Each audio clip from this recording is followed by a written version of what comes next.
भास आभास या काव्यसंग्रहाचा प्रकाशन सोहळ्याचे अध्यक्ष सुप्रसिद्ध कवी माननीय श्री अशोक काका नायगावकर, प्रमुख अतिथी 45व्या मराठवाडा साहित्य संमेलनाचे नियोजित अध्यक्ष, 2च दिवसापूर्वी आपल्या तालुक्यातील किन्नीकदू येथे संपन्न झालेल्या जिल्हास्तरीय 1 दिवसीय जागर संमेलनाचे अध्यक्ष, ज्येष्ठ कवी व लेखक माननीय श्री प. शहाजिंदे सर, तसेच ज्यांची कर्मभूमी आपल्या अहमदपूर असलेल्या ज्येष्ठ कवयित्री व लेखक ललिताताई गादगे, तसेच अहमदपूर शहराचे लोकनियुक्त प्रथम नागरिक नवनिर्वाचित अध्यक्ष स्वप्नीलजी होते, तसेच रोटरी क्लबचे सचिव धीरजजी ढेले, मराठवाडा साहित्य परिषदेचे कार्यवाह दमा माने सर,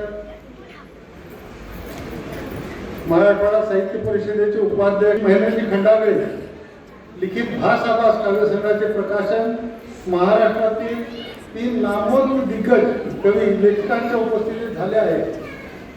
ही महेंद्रसाठी तसेच मराठवाडा साहित्य परिषद शाखा अहमदपूरसाठी विशेष आनंदाची बाब आहे.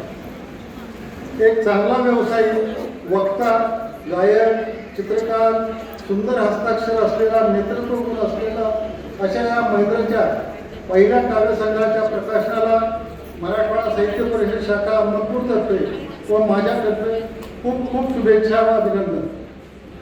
येणाऱ्या काळात महेंद्रच्या हातून मराठी साहित्यासाठी दर्जेदार लेखनाच्या अपेक्षा आहेत. त्यांच्या ललित लेखनाच्या पुस्तक प्रकाशन करण्याचा योग मराठवाडा साहित्य परिषदेला मिळणार आहे नक्की. आणि त्यावेळेस